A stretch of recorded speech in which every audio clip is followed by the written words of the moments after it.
किसी गांव में एक बूढ़ा व्यक्ति अपने बेटे और बहू के साथ रहता था। परिवार सुखी संपन्न था, किसी तरह की कोई परेशानी नहीं थी। बूढ़ा बाप, जो किसी समय अच्छा खासा नौजवान था, आज बुढ़ापे से हार गया था। चलते समय लड़खड़ाता था, लाठी की जरूरत पड़ने लगी, चेहरा झुर्रियों से भर चुका था। बस अपना जीवन किसी तरह व्यतीत कर रहा था। घर में एक चीज अच्छी थी कि शाम को खाना खाते समय पूरा परिवार एक साथ टेबल पर बैठकर खाना खाता था। एक दिन ऐसे ही शाम को जब सारे लोग खाना खाने बैठे, बेटा ऑफिस से आया था, भूख ज्यादा थी, सो जल्दी से खाना खाने बैठ गया और साथ में बहू और एक बेटा भी खाने लगे। बूढ़े हाथ जैसे ही थाली उठाने को हुए, थाली हाथ से छिटक गई, थोड़ी दाल टेबल पे गिर गई।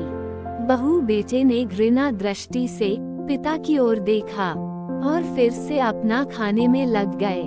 बूढ़े पिता ने जैसे ही अपने हिलते हाथों से खाना खाना शुरू किया तो खाना कभी कपड़ों पे गिरता, कभी जमीन पर। बहू ने चिढ़ते हुए कहा, हे राम, कितनी गंदी तरह से खाते हैं, मन करता है इनकी थाली किसी अलग कोने में लगवा देते हैं। बेटे ने भी ऐसे सिर हिलाया जैसे पत्नी की बात से सहमत हो। पोता ये सब मासूमियत से देख रहा था।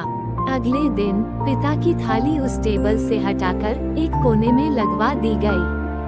पिता की डबडबाती आंखें सब कुछ देखते हुए भी कुछ बोल नहीं पा रही थी।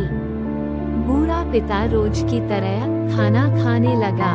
खाना कभी इधर गिरता, कभी उधर। छोटा बच्चा अपना खाना छोड़कर लगातार अपने दादा की तरफ देख रहा था।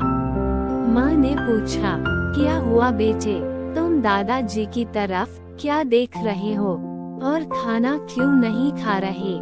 बच्चा बड़ी मासूमियत से बोला, माँ, मैं सीख रहा हूँ कि वृद्धों के साथ कैसा व्यवहार करना चाहिए। जब मैं बड़ा हो जाऊंगा और आप लोग बूढ़े हो जाओगे तो मैं भी आपको इसी तरह कोने में खाना खिलाया करूंगा।